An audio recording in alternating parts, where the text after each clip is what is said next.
आज फिर आपके जहन में वो यादें ताजा हो गई होंगी जब इमरजेंसी थी, जब सेंसरशिप लगा दी गई थी, मीडिया को मनमाने ढंग से रेगुलेट किया जा रहा था। आज दबाव बनाने के लिए निष्पक्ष चैनलों पर जो सच दिखाते हैं, जो पारदर्शिता के साथ, अपनी प्रतिबद्धता के साथ, संकल्प के साथ जनता के साथ खड़े होते हैं, उन पर इस तरह की कार्रवाई की जा रही है।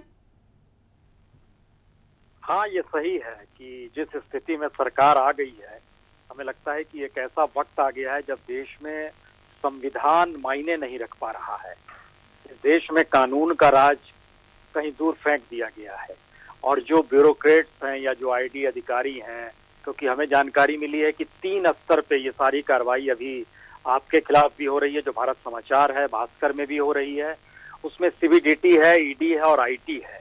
सवाल ये नहीं है, पहली बार सवाल ये आया है कि आपने इस देश में अभी इमरजेंसी लगाई नहीं है। संविधान के तहत अभिव्यक्ति का अधिकार कमोवेश हर के पास है और मीडिया की भूमिका बहुत साफ तौर पर निर्धारित की गई है, सरकार के कानून के तहत निर्धारित की गई है कि उसमें जिन रिपोर्ट्स को वो दिखलाते हैं, अगर वो फैक्चुअल रिपोर्ट ना हो तो सरकार उसमें, और खास तौर से आईएनबी मिनिस्ट्री उसमें नोटिस भेजती है और उसके तहत फिर वो कार्रवाई की एक प्रक्रिया होती है। लेकिन हमें लगता है कि ये पहली बार इस देश में हो रहा है। जब आप इमरजेंसी का जिक्र करते हैं तो इंदिरा गांधी ने राष्ट्रपति के हस्ताक्षर से इस देश में इमरजेंसी लगाई थी और जनता को अवगत कराया था कि अब आपको अभिव्यक्ति का अधिकार खत्म किया जा रहा है और जो भी आपको संवैधानिक हक मिलता है उसको रोका जा रहा है। लेकिन अभी ऐसा कुछ भी नहीं है। लेकिन उससे ज्यादा बुरी स्थिति हम इसलिए कहते हैं क्योंकि सारी चीजें मौजूद हैं और पूरे संवैधानिक संस्थान सिर्फ इस बात पे लगे हुए हैं कि सरकार को लेकर कोई सवाल नहीं करे, जो ग्राउंड रिपोर्टिंग होती है वो बंद हो जाए, जो पॉलिसी डिसीजंस होते हैं और जो जनता के विरोध में जाते हैं उसको लेकर किसी तरीके की कोई रिपोर्ट फाइल ना हो। शायद इससे विभत्स स्थिति हमें नहीं लगता है कि आजादी के बाद से आपको कभी देखने को मिली होगी। और जब आप भारत समाचार तक पहुंच गए, जो एक रीजनल चैनल है और उसकी पहुंच पकड़ उत्तर प्रदेश के भीतर बड़ी है, लेकिन जब आप उत्तर प्रदेश के चुनाव के संदर्भ में इसे देखना शुरू करेंगे, सियासत की जो अपनी स्थितियां नई तरीके से जो बनाई जा रही है, उसका मतलब है हम आपको डराएंगे,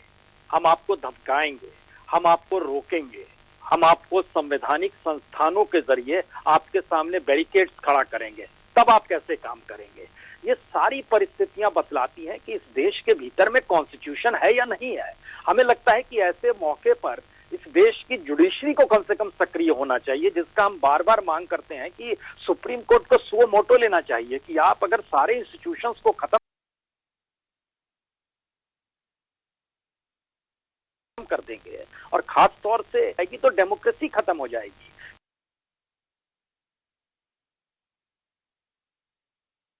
क्योंकि मीडिया ही वह एकमात्र मंच है जिसके जरिए वह सीधे सरकार से सवाल कर सकता है और जनता के सवालों को उठा सकता है। कोई आम शख्स अपने तौर पर अपनी बात को रखने के लिए विधानसभा या संसद का दरवाजा नहीं खटखटा सकता है, एमएलए, मंत्री या सांसद के दरवाजे पर नहीं जा सकता। ये काम मीडिया का होता है, इसीलिए उसकी भूमिका बड़ी होती है और इसीलिए उसको फोर्थ स्टेट माना गया है। लेकिन अब अगर ऐसी परिस्थिति आ जाएगी कि आप किसी के संपादक के घर पहुंच गए, उसके ब्यूरो चीफ के घर पहुंच गए, उसके दफ्तर में पहुंच गए, ये सारी स्थितियां बतलाती हैं कि शायद समझ नहीं पा रही है मौजूदा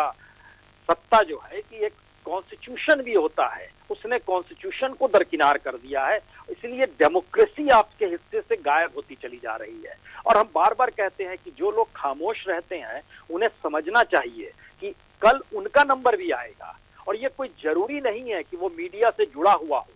किसी भी स्तर पे किसी भी तरीके से कोई भी हक का सवाल कोई भी खड़ा करेगा, तो अगर ऐसी स्थिति आ जाएगी तो ये शायद एक अघोषित इमरजेंसी की एक ऐसी परिस्थिति है जिसमें हम ऐलान नहीं करेंगे, लेकिन उस ऐलान के बाद की परिस्थितियों से भी कहीं ज्यादा विभत्स परिस्थितियों को बिल्कुल इस तरह की परिस्थितियां खड़ी करने की कोशिश की जा रही है पुण्य प्रसून जी। लेकिन आपने लंबे समय तक देखा है, आपने सरकारों के रवैयों को भापा है, मजबूत सरकारों की मनमानी भी आपने देखी हो, लेकिन जब यहां पर विपक्ष मुक्त बात की जा रही हो, जब मीडिया संस्थानों को पैसे के बल पर खरीदा जा रहा हो, वो सच दिखाने की कोशिश करवाई जा रही हो जो वास्तव में सच नहीं है, तो ये क्या संदेश देने की कोशिश की जा रही है? क्या ट्रेंड सेट हो रहा है? ये किस तरह के आदर्श की बात करते हैं और जमीन पर किस तरह की कार्रवाई करते हैं? नहीं, हमें लगता नहीं है कि ये कोई ट्रेंड सेट करने की बात है। सवाल है कि सत्ता ने फिलहाल मीडिया के एक बड़े तबके को अपने अनुकूल कर लिया है, क्योंकि भारत का मीडिया अभी भी एक बिजनेस मॉडल के तहत चलता है, वो कोई जर्नलिज्म के आधार पर नहीं चलता है। और अगर भारत समाचार अपने तौर पर जर्नलिज्म को खड़ा करता है, हमने देखा पिछले दिनों जो भास्कर की भी रिपोर्टिंग थी वह भी हमने देखी, उसको इंटरनेशनली मान्यता मिली, यह भी ठीक है। और खुद भारत समाचार को हमने देखा है कि जो लोगों के बीच से उनकी आवाज बनकर जो स्क्रीन पर आप जब कहते हैं, तो ये शायद सरकार को काम होता है। जनता ने सरकार को चुना है, डेमोक्रेसी का पहला नियम है जनता द्वारा जनता के लिए। तो ये ट्रेंड सेट कर रहे हैं उस मार्केट इकोनॉमी का, उस बिजनेस मॉडल का, जिसमें मीडिया भी उसके दायरे में आ जाए और मीडिया उसके हिसाब से वो जैसे हाके वैसा काम करे, जो संभव नहीं है, क्योंकि आप सब जनता से कट जाएंगे। और मीडिया का काम जनता से जुड़ाव का होता है, उनकी भाषा और उनके संवाद को सत्ता तक पहुंचाने का होता है। सरकार पहली बार मीडिया के बड़े बड़े हाउसेस को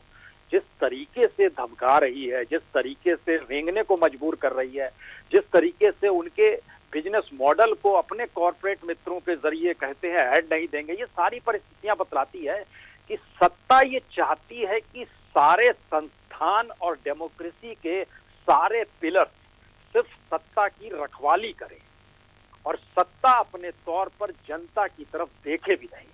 यह एक ऐसी परिस्थिति है जो हाल की घटनाओं में हमें लगता है बहुत तेजी से इसमें इजाफा हो गया है। और होते होते जो कोविड की घटनाएं और गंगा में शवों का तैरना आप लोगों ने भी दिखलाया, हमने देखा बालू और रेत में जिस तरीके से शव पड़े हुए थे, किसी भी सत्ता को लेके घृणा पैदा हो जाती है कि ये कैसे सोच सकती है कि वो सारे शव नहीं है और वो सारे शव गवर्नेंस के फेलियर नहीं है। मेरे ख्याल से ऐसी विभत्स स्थिति इससे पहले कभी नहीं थी और होते होते आपने बिल्कुल पुरुष जी, एक आखिरी सवाल आपसे ये है कि इस तरह के हालात पहले भी आए, जिस तरह से इंदिरा गांधी के समय भी इमरजेंसी लगी, तभी कई अखबारों ने चाहे ब्लैंक यहाँ पर एडिटोरियल लिखा, लेकिन उन्होंने आवाज बुलंद की। अब ऐसे दौर में, ऐसे हालात में, जो आपने भी जिक्र किया गया कि यहाँ पर डिक्लेयर नहीं किया गया है लेकिन हालात वैसे ही पनपा दिए गए, कैसे इसका सामना किया जाए? पत्रकारों को कैसे एकजुट होना होगा इस तरह के सिस्टम से, इस तरह की सोच की से किस तरह से हमें मुकाबला करना होगा? क्या तरीका हो सकता है कि हम उस प्रक्रिया पर चलें, उस रास्ते पर चलें जिसकी शपथ, जिसका संकल्प हमने पहले दिन से लेकर पत्रकारिता की शुरुआत की थी? हमें लगता है 3 चीजों पर अब ध्यान देने की जरूरत है। सबसे पहले तो इस देश की जो तमाम पॉलिटिकल पार्टीज है